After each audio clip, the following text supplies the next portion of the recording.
एक था सदना, कर्म से कसाई था, पर मन में श्री विष्णु का परम भक्त। मुख पर सदैव भगवान का ही नाम रहता था। उसके हाथ मांस काटने और बेचने में व्यस्त रहते थे, परंतु मुख में सदैव श्री हरि विष्णु का नाम ही रहता था। श्रीमन नारायण नारायण हरि हरि, भजमन नारायण नारायण हरि हरि। ये बात सब कुछ लोगों के मन में चल रहा था, पर कुछ लोगों को ये बात अप्रिय लगती थी। कैसा इंसान है भला, कोई मांस काटते हुए भी ईश्वर का नाम लेता है। पर सदना इन सब बातों को से बहुत दूर भगवान का नाम जपने में लीन रहता था। एक दिन अपनी दुकान के घर की तरफ जाते हुए अनायास ही उसकी नजर एक पत्थर पर पड़ी। उस काले रंग के सुंदर पत्थर को देखकर सदना के मन में आया कि वो उससे साथ ले जाए और मांस तौलने के काम में लाएगा। भोले वाले सदना को ये एहसास ही नहीं था कि वो पत्थर जो अपने साथ लेकर जा रहा था कोई साधारण पत्थर नहीं था। पर जल्द ही उसे बात का आभास होने लगा, क्योंकि वो पत्थर मांग किए गए वजन के हिसाब से अपने आप को बदल लेता था।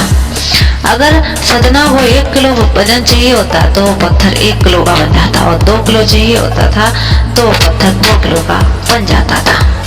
ये बात धीरे धीरे पूरे गांव में आग की तरह फैल गई कि सदना के पास जादुई पत्थर है, और इस आश्चर्य को देखने के लिए दूर दूर से लोग आने लगे। हर कोई इस पत्थर को देखना चाहता था। ये बात उड़ते उड़ते एक ब्राह्मण तक पहुंच गई। उस पत्थर को देखने के लिए उस ब्राह्मण की भी इच्छा जगी, पर एक ब्राह्मण कसाई की दुकान पर भला कैसे ला सकता है। पर उसने दूर से ही पत्थर को देखने का निश्चय किया। दूर से ही उसने देखा कि सच में वो पत्थर जितना मांस चाहिए उतना हिसाब में अपना वजन बदल देता है। पर जैसे ही उसने उस पत्थर को गौर से देखा, उसके पांव तले जमीन खिसक गई। वो पत्थर कोई ऐसा पत्थर नहीं था, भगवान श्री विष्णु का प्रतीक शालिग्राम था। ब्राह्मण को सदना की मूर्खता पर क्रोध आया। उसने सदना के पास जाकर कहा, मूर्ख, तू जानता नहीं कि तू कितना बड़ा पाप कर रहा है। घोर अनर्थ है ये कोई पत्थर नहीं, ये तो शालिग्राम भगवान है, भगवान विष्णु का स्वरूप। तो इससे कटा हुआ मांस तोल रहा है, रक्त से भरे हाथों में शालिग्राम को उठा रहा है। तेरा अपराध क्षमा के योग्य नहीं है। सदना बहुत ही सरल स्वभाव का था। उसने तुरंत ही ब्राह्मण से क्षमा मांगी और वो पत्थर उस ब्राह्मण को दे दिया। ब्राह्मण प्रसन्न मन से शालिग्राम को अपने घर ले आया। उसने स्नान कराया, चंदन लगाया और धूप दीप जला दी और पूजा अर्चना भी आरंभ कर दी। परंतु भगवान तो सदा ही भाव के भूखे होते हैं। जो भाव सदना में था वो भाव ब्राह्मण में कहाँ था।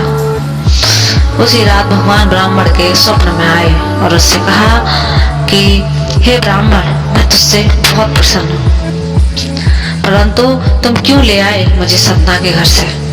मुझे जहाँ से लाए हो वही छोड़ के आ जाओ। ब्राह्मण ने कहा, भगवान तुला में एक तरफ आपको रखता है और एक तरफ मांस के टुकड़ों को, वो एक अपवित्र स्थान है।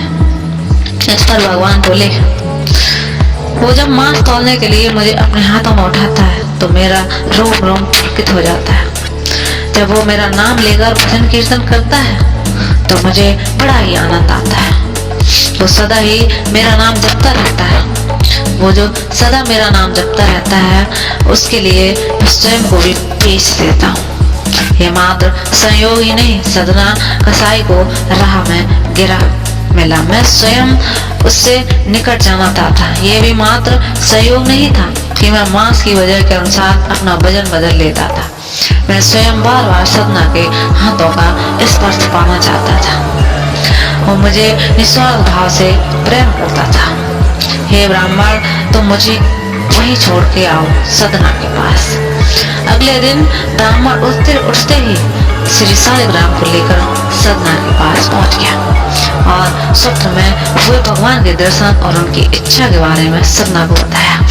उन्होंने सदना को बताया कि भगवान शालिग्राम ने खुद उसके पास रहने की इच्छा जताई है।